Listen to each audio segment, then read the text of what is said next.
Good morning. I'm Chief Mike Brown. Thank you for being here this morning. This is a continuation of our regular updates on crime trends and response times here in Salt Lake City. As you know, Mayor Mendenhall and myself released a revised crime control plan here a month or so ago. And that plan has four main goals. First and foremost is to lower crime. Second is to improve response times. Third is to hire more officers. And fourth is to improve community relations. Today I'm here to talk about two of those goals and the progress we've been making.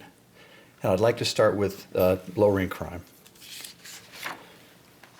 Reducing crime continues to be a top priority for this department. We are headed in the right direction.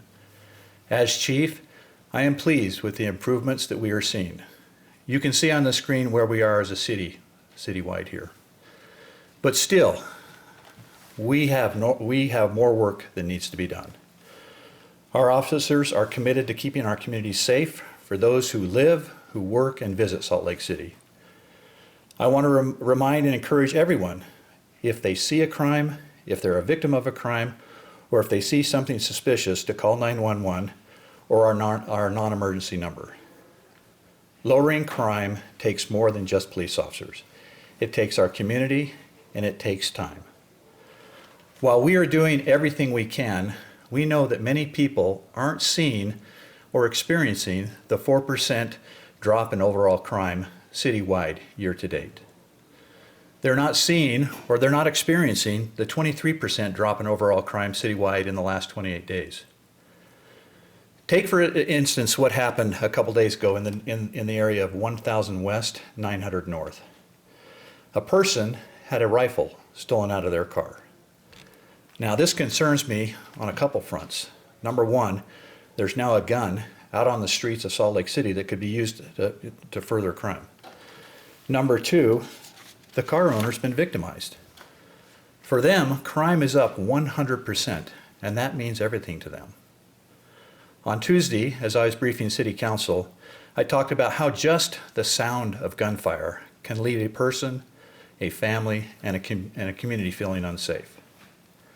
That's what happened recently in District 2 when our officers responded to a report of shots fired at 1000 West Fremont Avenue. Two community members called to report of hearing multiple shots fired in their neighborhood. That is a terrifying situation, and I know how just the sound of gunfire can frighten an entire community.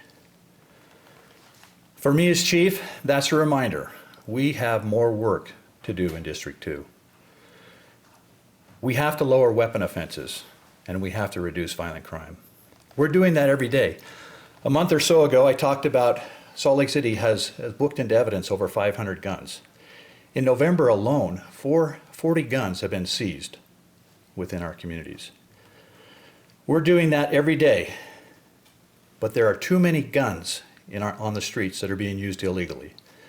They're being used to intimidate, to injure, and to even kill. I have an ask. If you know of a gun that's being used in the commission of a crime, or if you know about a crime that's about to happen involving a firearm, please call 911 so that our officers can respond, so that our detectives can investigate, and so we can hold people accountable. Now I'd like to talk about response times. As I mentioned, one of the goals in our crime control plan is to improve response times. Good news, we are doing that. Today I'm happy to announce that our response times are getting better, but again, we still have more work to do. This is never ending. We know that response times will ebb and flow, but we are still committed to finding solutions so our patrol officers can focus on high priority in-progress emergencies. In November of 2021, you can see that Priority 1 calls were 12 minutes and 58 seconds. In November of 2021, the average response time for a Priority 2 call was 20 minutes, 8 seconds. In November of 2021, the average response time for a Priority 3 call was 50 minutes and 59 seconds. Now that's a considerable improvement from October and where we were in August. But still, Great job by our officers. I know they're running call to call. They're busy and they're doing a great job. We recently found some funding to open up shifts for our light duty officers to handle telephonic calls.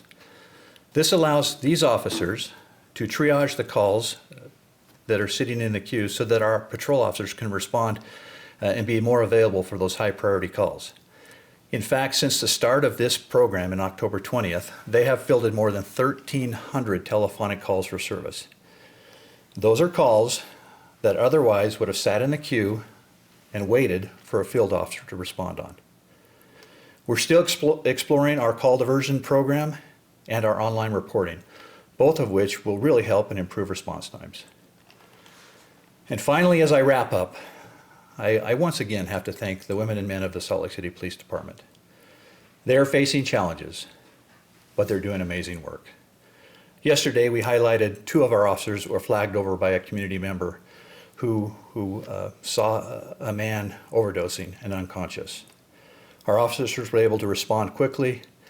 They gave the man naloxone, and they saved his life. No matter what, no matter the response times, no matter the crime trends, our officers are committing to doing one thing, and that is serving our community. And for that, I am very proud of them. I'll take a few questions. So why are response times down? Are there fewer calls, more officers? What's the reason? It could be all of that. I mean, we know that calls ebb and flow seasonally, but when you compare crime trends and response times, it all balances out in that year-to-date comparison. But through this triage program of calls on the telephonic response, that takes and eliminates all those calls out of the queue that our officers have to go on, so they can focus on those 1s and 2s and get there more expedient.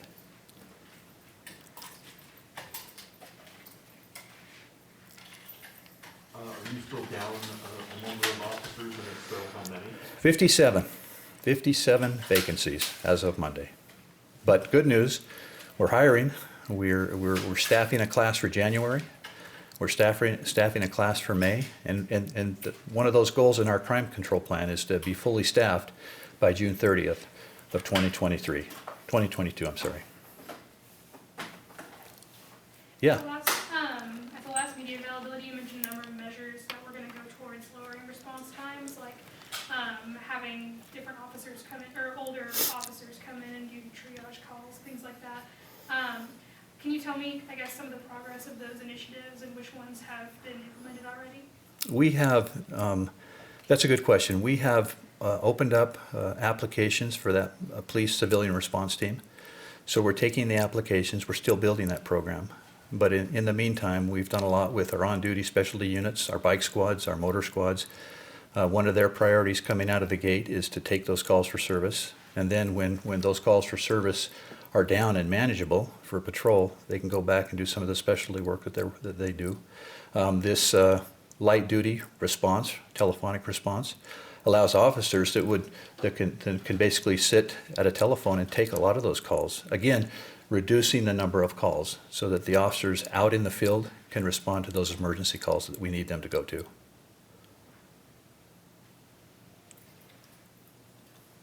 Anything else?